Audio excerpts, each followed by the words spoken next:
played for a while, you love being the dungeon master. Just saying it gives you the chills. After years of obsession, you have no real marketable skills. You say to yourself, fuck it. I might as well get paid to make it my job. Stop. Before you get the money, the glory, you have to master the essential skills for a pro dungeon master. You will need to dominate the pillars of D&D: combat, exploration, and social interaction. Dungeons & Dragons evolved from a war game. You have to be able to run a combat scene efficiently and smoothly, whether you use a VTT, minis, or a theater of the mind. Everyone has to understand what is happening.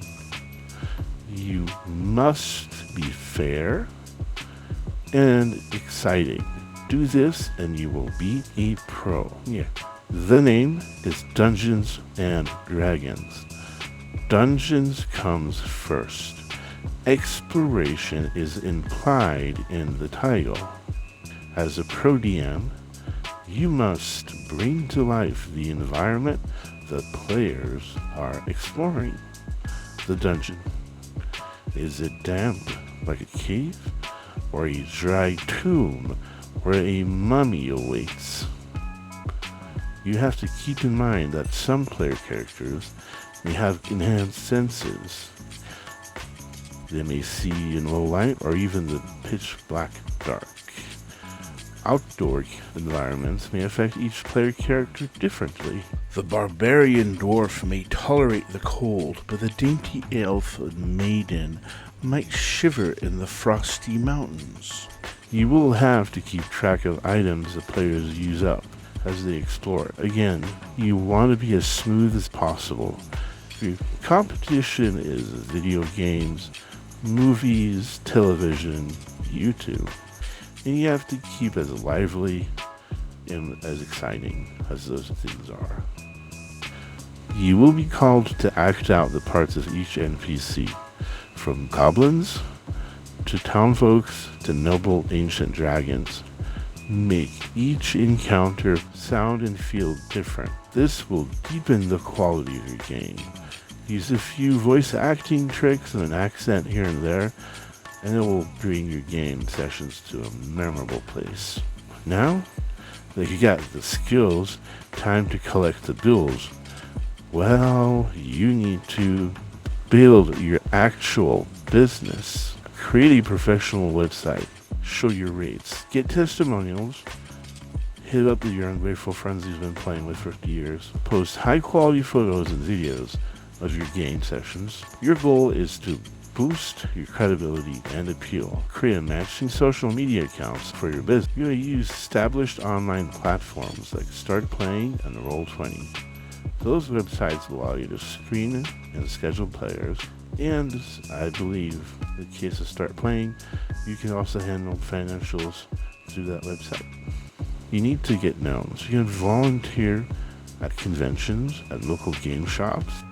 It will help you to meet clients or leads for potential clients.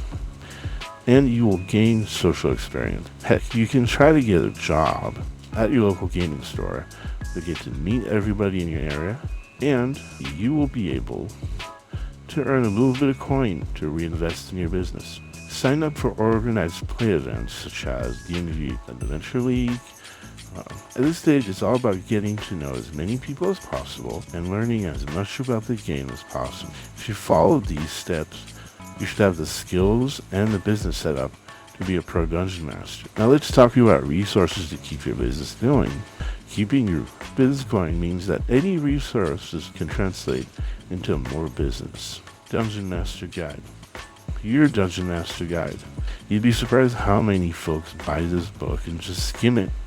Instead, you should read up, learn it, and even touch the current and former editions. They all have valuable information, even charts, random tables that all can be applicable or adapted to the modern game.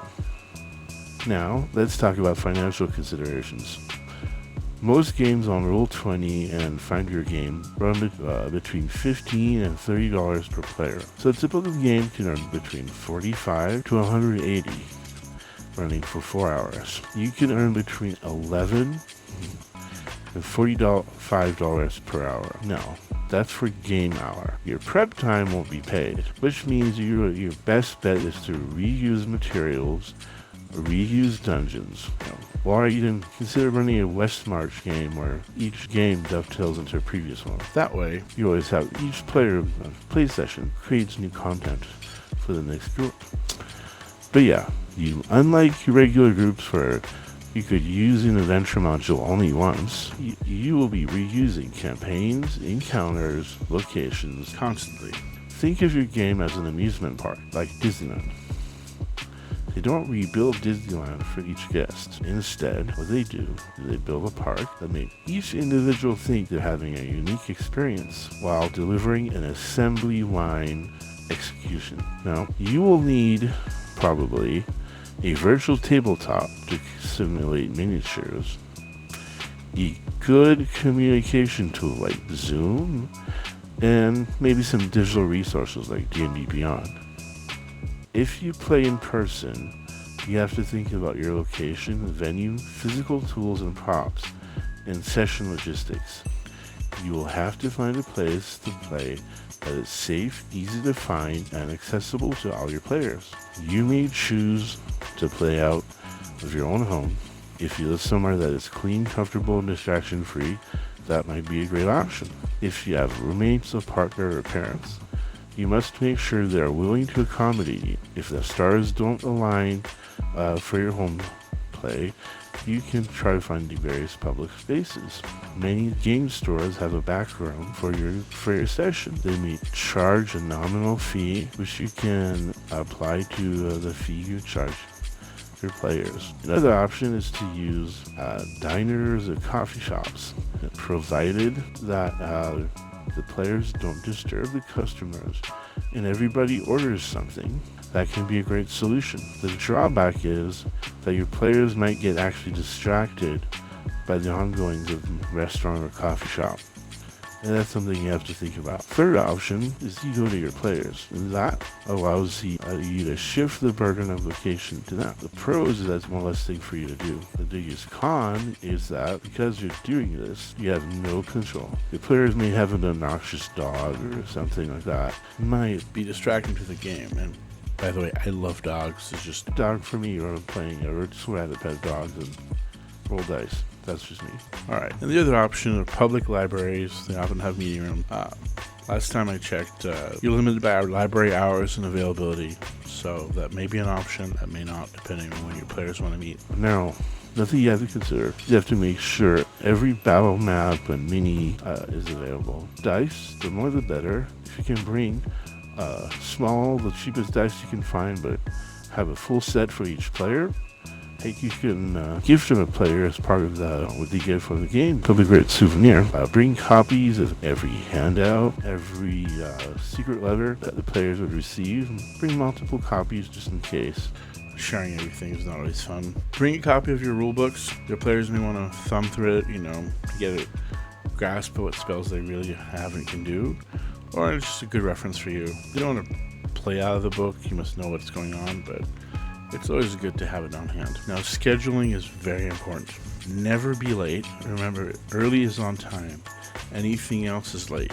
Get there early. If you're meeting at the player's place, you want to get there and call them from your car. Tell them you're a little early. If you can come in, you can come. If not, you'll get there when they're ready.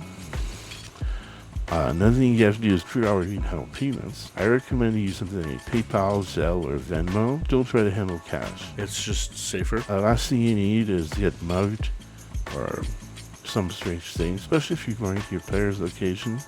It's always good to not carry something like that. Bring contracts to your players with clear expectations from you have them and of you. And discuss what kind of game you run. Think of movie ratings. You're going to run a PG game, PG-13, R, NC-17, players need to know that one to get in. And frankly, PG or PG-13 is commercially probably your best bet. So here you have it. With this information, you should be able to start a TTRPG hosting business, i.e. Game Master for Hire. I hope this is instructional and helpful, and have a wonderful day.